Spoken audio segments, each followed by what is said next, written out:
किसी मित्र ने किसी ने बताया कि कभी वृंदावन गए हो, एक बार हमारे साथ चलो, घूम के आ जाना, मत सुनना सत्संग, केवल देख आना। नहीं नहीं नहीं, पैसा हम लगा देंगे, हमारे दोस्त हो, एक बार चलो। और वो एक बार किसी की प्रेरणा से वृंदावन, सकृत माने होता है एक बार, सकृत वृंदाटव्यास तृणकमपि वंदेत सुकृति। जैसे तीर्थों के दर्शन मात्र से पाप नष्ट होने लगते हैं, और कहीं अवगाहन करे तीर्थ स्नान संयम पूर्वक, तो फिर पाप की प्रवृत्तियों पर भी प्रहार होने लगता है। फिर ये तो धाम है, अब वो धाम आया, बिल्कुल श्रद्धा नहीं थी, बिल्कुल भाव नहीं था, घूमा, यहां की वायु, यहां की रज उड़कर उसको लगी, यहां के वासियों के दर्शन हुए, पाप कम हुआ। अब उसके हृदय में पश्चाताप शुरू होगा। पाप कम हो रहे हैं उसका परिचय है तुम्हारा हृदय जलने लगेगा।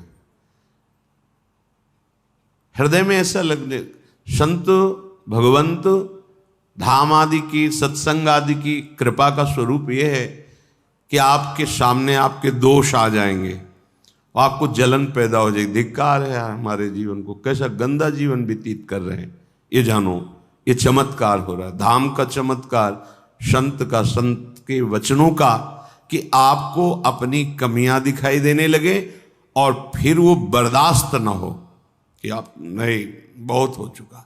ये पवित्र हृदय में स्फुरित, अर्थात उसका पवित्र हृदय हुआ और उसने किसी एक तृण में, घास में श्रद्धा कर लिया वृंदावन की। बड़ी अद्भुत बात है।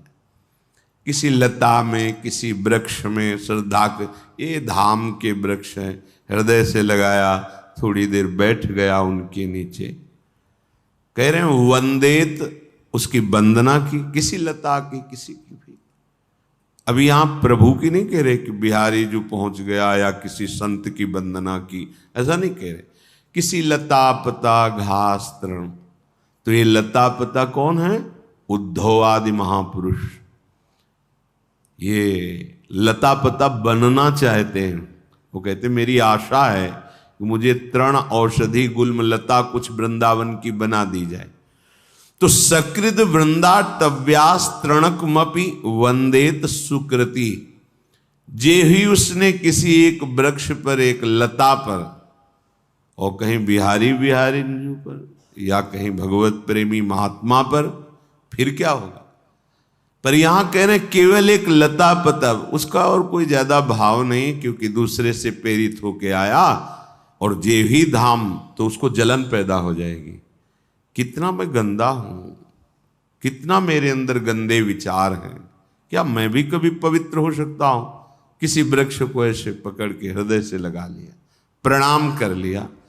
तो श्रीपाद कह रहे स तत्प्राणस्योच्छृंखल, जब उसके प्राण निकलेंगे, निखिल सकते करुणया, अखिल शक्तियों के स्वामी करुणा करके, ध्रुवम, ध्रुव शब्द बोल रहे हैं, यह अकाट्य सत्य है। जब ध्रुव बोला जाए तो अकाट्य सत्य। ध्रुवम देहस्यांते हरिपद मलभ्यंच लभते। निश्चित देह पतन होने के बाद, शरीर छूटने के बाद, वो हरि के परम पद को प्राप्त होगा। कौन? भजनानंदी नहीं कह रहे, दविष्ठे यस्तिष्ठे दति कुकृति निष्ठा कुविषये। गंदी बातों में, गंदे विषयों में जो निष्ठा पूर्वक, जैसे भक्ति की निष्ठा होती, कभी हम बुरी बात नहीं सुन सकते, ऐसे उसकी निष्ठा है, कभी सत्संग नहीं सुन सकते, कभी नाम जप नहीं कर सकते, कभी तीर्थयाटन नहीं कर सकते, कभी भगवत आस्तिकता नहीं है। पर वो संयोग से वृंदावन आ गया, एक किसी लता तृण पर वंदना कर दी, आलिंगन कर लिया, तो बोले ध्रुवम, विश्वास करो, देहस्यांते, शरीर छूटने के बाद, हरिपद मलभ्यंच लभते, वो हरि के परम पद को प्राप्त होगा, ये उसे परम लाभ होगा। ये वो महापुरुष हैं जिनके वचन भगवान नहीं काट सकते, और है भी महामहिम वृंदावन धाम, ऐसा ही है।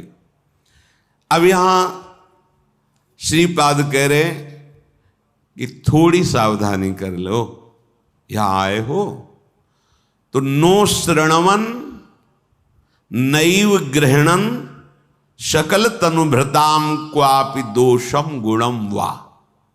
ये शास्त्रों बार चर्चा की गई सत्संग में कि यहां एक बात से तुम केवल बच जाओ, किसी की निंदा करना, सुनना, दोष दर्शन देखना, ये यहां से तुम बचा ले जाओ अपने को। बकाया देख लो, खुद वृंदावन की महिमा सुन के समझ लो कितना कृपालु वृंदावन। पर नाम जापक, धामवासी, प्रिया प्रीतम उपासी, अगर आप इनकी निंदा करते हैं, देखो खेती में भी समय लगता है। जब आप फसल बोते हैं तो कुछ काल के बाद ही, ऐसे ही जैसे कोई निंदा कर रहा तो तत्काल उसके शरीर में आग थोड़ी लग जाएगी। लग गई आग, उसके सुकृतों में आग लग गई, जो पुण्य है वो नष्ट हो गए। अब धीरे धीरे उसका पतन शुरू होगा, और जब वो निंदा का जो पाप फैलाएगा फिर उसे कोई नहीं। कौन देखता है किसको? वर्तमान को तो देखा, किसने गाली दी, लेकिन अब परिणाम जब आएगा, यहां भी मुकदमा चलता है तो 10 वर्ष लगता है। बड़ी सरकार है। ऐसा ना समझो कि देखो उसने अवहेलना की, निंदा की, उसको कोई मतलब तत्काल आग लगनी चाहिए, ऐसा नहीं है। कानून है, व्यवस्था है, समय पर उसको उस अपराध का दंड भोगना होता है। ये बहुत बड़ा अपराध है वाणी का, जो दूसरों की निंदा करते हैं। कुछ अल्पज्ञ लोग अज्ञान से घिरे हुए, जो अपने को परमार्थ से युक्त समझते हैं, वो अपने ही गुरु को सर्वत्र ना देख पाने के कारण वो अपने गुरु को एक सीमा में, एक शरीर में बांध लेते हैं, और संतों की उपासना की, भक्तों की, महापुरुषों की वो निंदा करते हैं। उनको ऐसा लगता है इससे हमारे गुरु प्रसन्न हो जाएंगे, क्योंकि हम अपने गुरु की बढ़ाई कर रहे हैं और सबकी निंदा कर रहे हैं। नहीं भाई, तुम समझ नहीं पा रहे, तुमने गुरु को माना ही नहीं। यदि अपने गुरु को माना होता तो जान जाते, मान के जानना होता है, और जब जान जाते तो आप यही जान पाते, अखंड मंडलाकारम व्याप्तमेन चराचरम तत्पदम दर्शितम मेन तस्मै श्री गुरुवे। तुमने अपने गुरु को क्या माना? एक व्यक्ति। और संतों को, भगवत मार्ग के पथिकों को क्या माना? नाटक। तो तुम्हारी बुद्धि क्या है? भ्रष्ट, तुम्हारी निंदनीय बुद्धि है। गुरु तत्व का उपासक ऐसा नहीं होता। ब्रह्मानंदम परम सुखदम केवलम ज्ञान मूर्तिम द्वंद्वातीतम गगन सदसम तत्वमस्यादिलक्षम एकम नित्यम विमल अचलम सर्वधि साक्षिभूतम भावातीतम त्रिगुण रहितम सद्गुरुम तम नमामि। ऐसे हैं सद्गुरुदेव। जैसे आकाश सर्वत्र है, ऐसे सबकी आत्मस्वरूप मेरे गुरुदेव विराजमान है, सब में भगवत भाव। तो अपने गुरुदेव की निंदा कौन करता है? जो महापात की दुर्गति को प्राप्त होने वाला होता है वो करता है। बोले हम अपने गुरु की बड़ाई कर रहे हैं, तो आपके ही गुरु तो सर्वत्र विराजमान है। अगर ये ज्ञान नहीं तो गुरु काहे को बनाया? फिर गुरु की शरणागति क्या हुई?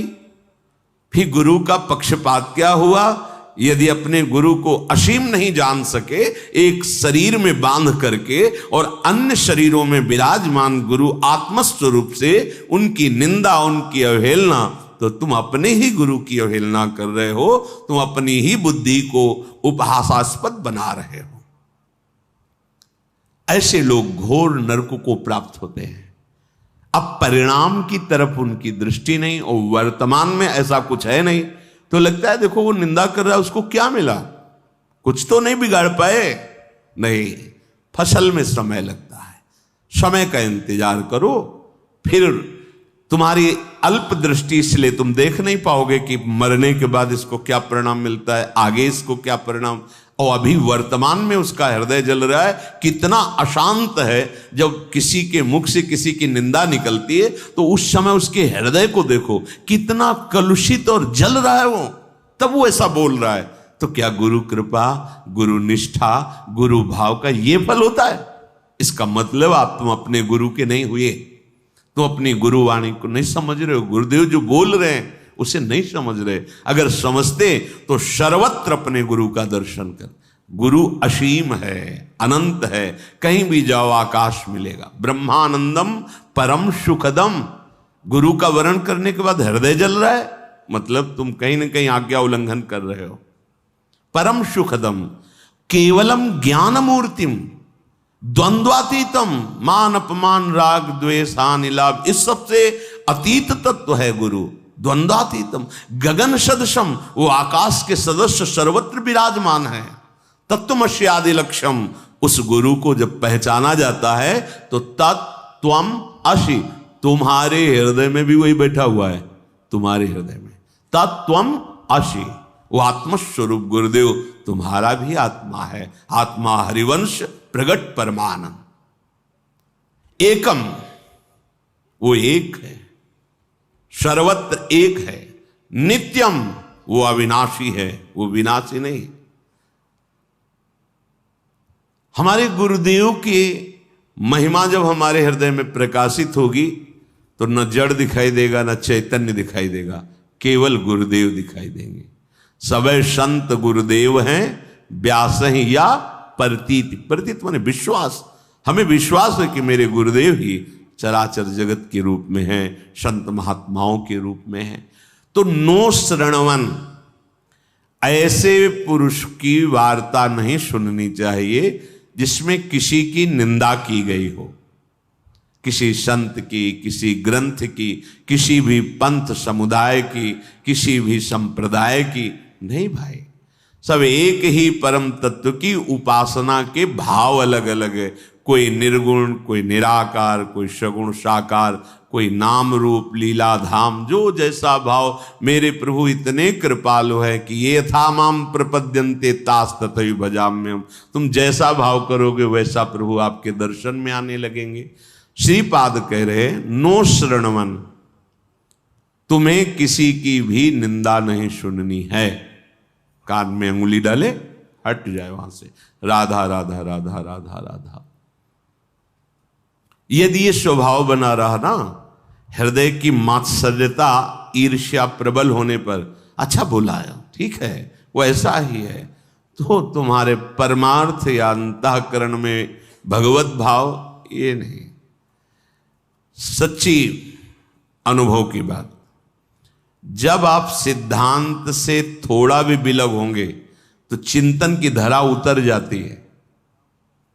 वो चिंतन ही नहीं होता जो आनंद प्रदान करने वाला। जैसे आप धर्म विरुद्ध भोगों को भोगे, पापाचरण करें, तो आपका चिंतन इतना गिरी दशा में आ जाएगा कि आपको ये बातें सब जलाने वाली बनेंगी।